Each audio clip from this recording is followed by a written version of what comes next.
What's up? This is Uri for Guerrilla Poker. Today you guys will have to forgive me for having slightly lower energy than usual. We've actually, the whole family, gone sick with coronavirus. Omicron variant, probably. I feel pretty okay. It's like a cold or a light flu. So we're all doing okay-ish. Have to stay home. For us there was no avoiding it because our kid is in kindergarten and seeing lots of other kids who all see their families. It was bound to happen at some point. So, yeah, it is what it is. I think we're doing okay so far, but I've heard rumors my memory might go away, so need to get as many videos as I can while I can. So, let's do this. Yeah, so this one's gonna be a hand history review of 3 cool hands played by Stefan. No Limit Hold'em 6 max, but before that I wanted to discuss a bit of a somewhat interesting hand that happened on Coin Poker, Tony G's site. Let me just read you guys through the action. This is for millions of dollars, so it's pretty cool. So these guys are sitting, the game's insane. It's like 5k, 10k blinds. Everyone's sitting with $1 million or more. And Hannibal says, Tony, let's flip, you owe me that at least. Tony G says, I'm playing on a Taiwanese app, big in this, but sure, let's flip. So the guy says, next hand, who in? This third guy says, I'm sitting out. Okay, you flip, yes. And Tony says, I do a 400k flip. And then Hannibal says, we flip, and he says, no, all in. And you guys can see ante 2k, small blind 5k, big blind 10k. Insane. I've never in my life seen a game this big. I mean, I'm sure they've been played, but not in places that we can generally rail, which is pretty cool. So Hannibal says, come on, bro. Tony raises to 30k, and he says, all in. The guy sitting out says, do 400, and Tony says, not fair now. I agreed 400 flip. It's fair, we did that before too, and Hannibal says, I didn't agree. He raises to 94k, and Tony G raises to 188,000. Depending on where you live, we are nearing the price of a small apartment. Hannibal raises 376,000, and Tony G says, what are we doing? And Hannibal says, go all in. And then Tony G says, you want it all in? He shoves for $1,132,000, and effectively they're playing only for 925,000. So it's not even that big a pot, guys. It's not even 2 million. But yeah, the interesting thing is Tony had kings, king 4-5 at spot limit Omaha, in case I didn't say. His opponent had double suited tens. So Tony was a fairly decent favorite and had a very strong hand for an any 2 card spot. There was some discussion on the forum about was this an angle by Tony? Because he had seen his cards, and obviously had his cards been bad, he would not have agreed to go all in. You ask me, that it's pretty clear cut this is not an angle in any way, because neither of these two guys agreed to do an all in flip before the cards were seen. So all the negotiations, clearly both players had already seen their cards, and then like everything's fair. Tony's seen his cards, Hannibal's seen his cards. Who knows, maybe Hannibal would have done this only with aces, but judging from his cards, the guy just wanted to gamble, and it's PLO. You always have equity in PLO. I don't know that he was even pissed off about what happened, and I wouldn't be like, if I ask you to go all in after you've already seen your cards, obviously the cards you've seen are going to affect your decision. You're not, blindly doing it. So I think it's pretty clear cut. And yeah, let's move on to the actual poker. No Limit Hold'em hands. The great game of No Limit Hold'em. For what it's worth, guys, people who say PLO is a great game and Hold'em isn't, I think they don't understand how great of a game Hold'em is. So, JM Big Joe, long time high stakes reg. I don't know him to battle, but I guess he does. So he raises a button to 125. Stefan, high stakes boss, 3 bets to 562, and JM Big Joe calls. And we get Queen 3-4 rainbow board. Nice-ish board for Stefan, but it's a bit deceptive. You always have to look at tons of parameters when you're analyzing these spots. So Stefan 3 bet to like 4.5x. So Big Joe should have every pocket 3s and pocket 4s. Preflop still in his range. Stefan's not 3-betting those. And this actually has an effect on how strategies play out on the board. It actually does make Stefan probably be a bit more passive than you might expect. As humans, we often say, let's simplify. So Stefan bets small, probably with his range. Turns the king of diamonds. Super good card for Stefan. He's the one with ace king. He's the one with more king jacks, more king tens, more king nines. Very, very good card for him. He checks. And king is a card that's so good for Stefan. He's very likely to bluff super wide. So when he checks, it's very reasonable to assume he has some sort of pair or good ace high. So he checks. Big Joe bets half pot. Stefan calls. We get the 9 of diamonds river. Stefan checks. And we see a shove from Big Joe. Almost pot size, just a little bit less. Stefan calls and we see the cards turn face up. Jam Big Joe has ace jack of diamonds and Stefan has pocket tens. 2 black tens. I think the hand's really interesting. Big Joe, whatever you bet a combo draw, you bet the nuts. Fine. Debatable whether he wants to bet this hand on the turn because it does show down sometimes, but like I mentioned, the dynamics of this specific board mean that ace jack high will have less showdown value than you might expect. And then river obviously shove, you have the nuts, but Stefan calling with 2 black tens. You might say, well, tens are blocking jack 10, which is a straight. But these tens are blocking jack 10 of spades and jack 10 of clubs. Jack 10 of clubs might not even peel flop. It's probably close. Maybe you block one value combo. What about 3s and 4s and king queen and diamonds? And so there's nothing particularly good about having tens as a bluff catcher. And they actually block ace 10 as well, which might play this line, given what we're seeing, especially ace 10 off with a spade or a club and a high diamond. So I'm pretty surprised to see this bluff catch. I would expect that were we to look at this in the solver, we would see this as a slightly losing call. And Stefan's thought process is probably that Big Joe is gonna have 5-6 suited, 6-7 suited, maybe ace-5 and ace-deuce, maybe 5-7 suited. It's just gonna be too many hands, and he's not gonna value bet as thin as he should. Maybe he's supposed to shove king 10 off, and he thinks he won't. And then Stefan just thinks, this guy's not gonna be balanced here, so I call. And then he finds the nuts, but that doesn't say there's anything wrong with his thought process. This might have been a hugely winning call. And the interesting thing about this is that Stefan is a crusher. Stefan has a really high win rate in 6-mix. So when you see this, if I'm Big Joe, I have to think, wait.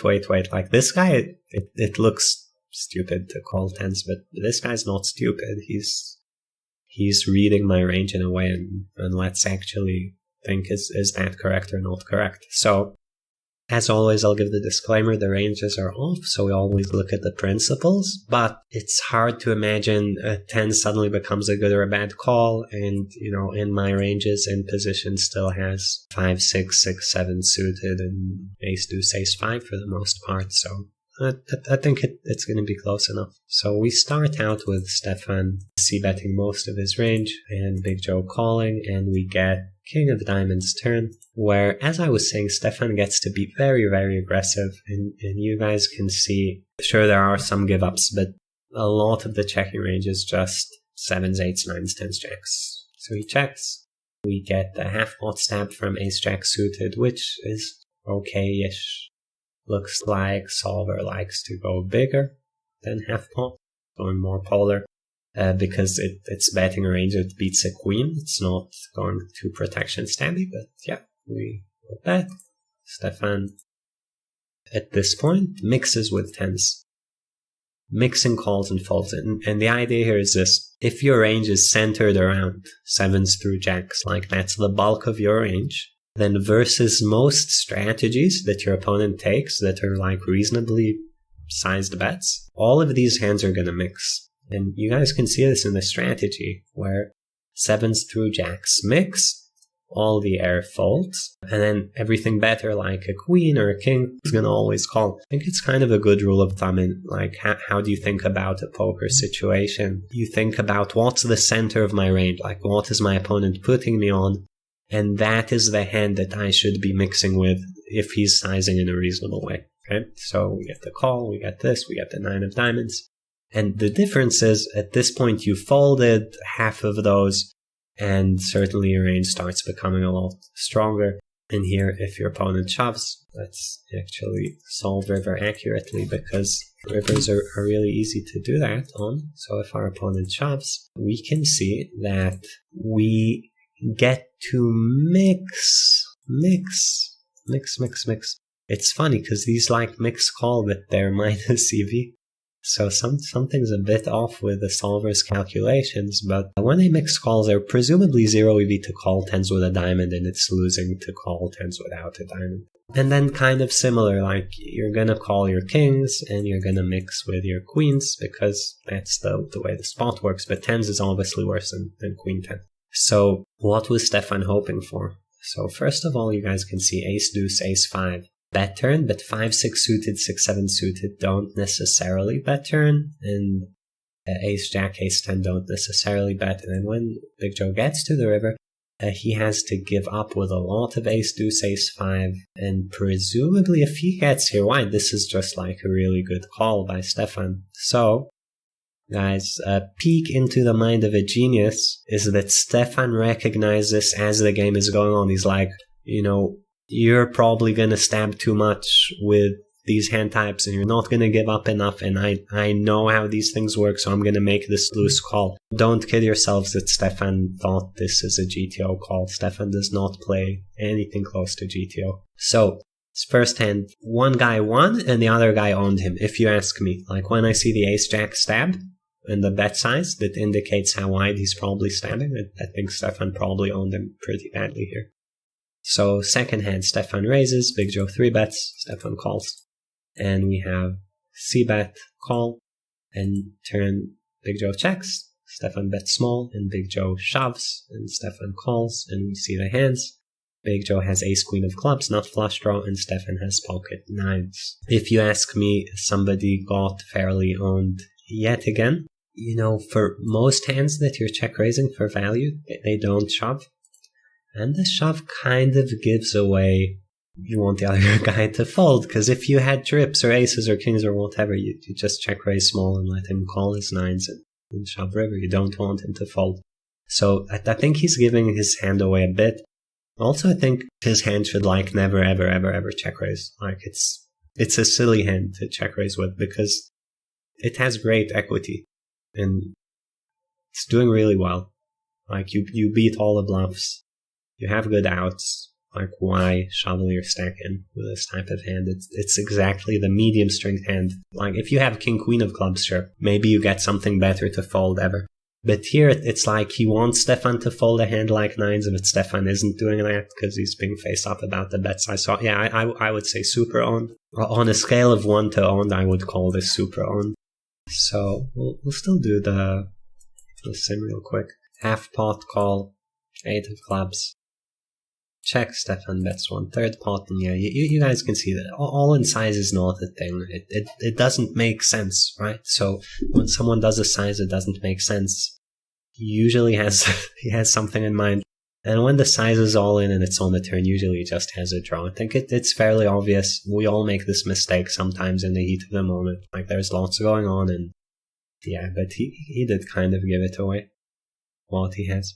And yeah, you can see against the shove, yeah, nines is supposed to mostly call. So maybe Stefan randomized, I don't know, but maybe gave it away. Up to you guys to judge. And of course, you could have a leveling war where, if you think the shove is perceived weak, you just check shove queens or something. And you do get to check raise queens and kings, right? These are okay check raises, and check shove is just a size that gives your opponent less flexibility, and you want him to have flexibility when you're value betting, but not when you're bluffing. So yeah, you guys get the picture. It's like a 2.5 big blind mistake to check shove ace queen, but to me it just signifies that Big Joe is a bit out of his depth in playing this spot. From a technical standpoint, just a little bit, right? It's nothing super extreme. You can check raise ace 7 of clubs, right? Because it has less showdown value. Ace queen's just not the hand to do it with. Last hand, also an interesting one. Here Stefan raises, Big Joe 3-bets from the small blind, Stefan calls, and we get Queen 9-3 rainbow. Third pot bet, Stefan calls, third pot bet like always, means the guy is probably betting most of his range. And these guys are like 136 deep. So Queen of Diamonds, 2/3-ish bet, it's complete rainbow, Stefan calls again. 4 of clubs, Big Joe shoves for a small overbet, Stefan calls, and then Big Joe shows 10s, and Stefan shows 9 of hearts, 7 of hearts. You might ask, owned again, like is this Stefan being owned again? But Stefan is a brilliant player, so I would say, looking at this hand from the side, I would say Big Joe's overplaying his hand. This is too much money to put in with pocket 10s, and Stefan's just making a bluff catch with like nice blockers on blocking all the draws. It's probably very, very standard. So I'd say, Stefan played it the only way you can play it, and Big Joe just got lucky with the part of the range he ran into, but value bet too thin. So last sim, we'll quickly do this one. Want to test out my assumptions a little bit about these guys. We see bet flop with most of your range, call, Queen of Diamonds. Here pocket 10s can, of course, sometimes bet, sometimes check, and when you bet, opponent actually gets to start folding some 9-7 on the turn, and then we get a 4 of clubs river. As I kind of expected, 10s doesn't really shove. There is one suit of 10s that sometimes shoves, which, think about it, like which suit of pocket 10s would you like to shove? I think you want to block Queen 10 suited, so you want spade club. This is the suit of pocket 10s that removes the most combos of trips from your opponent's range. So pretty cool to see that. And look at the differences in EV. Like they're not huge, but they add up again if you're aware of them. So yeah, 10s just bet small, really. And you could shove sometimes, and then you'd get this weird effect where your opponent calls 9-7 like Stefan did, but maybe folds a chop or folds jacks.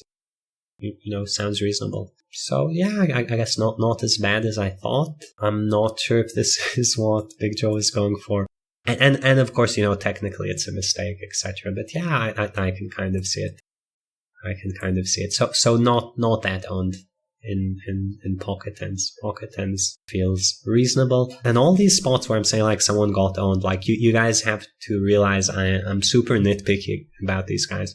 Because like this is the top of the high stakes world, and I expect them to be fairly accurate in these kind of basic spots. This isn't like 300 deep double check raise 4 to a flush on the river kind of board. Like there's nothing unique going on in these boards, and you guys can see my predictions were fairly spot on, because once you study these spots you kind of know how they work. So I'm nitpicking because the mistakes are small. Like most of you guys watching probably would be super lucky to be making mistakes this small in your game, where the size of the mistakes are just a few big blinds in huge pots and not much more than that. And I do think Stefan, based on these 3 hands, is he's definitely played these hands more accurately. We'll say that in my eyes. I will wrap up here. Hopefully by next week we're all feeling better and we'll get back to normal. Hope you guys enjoyed it, and I will see you next time.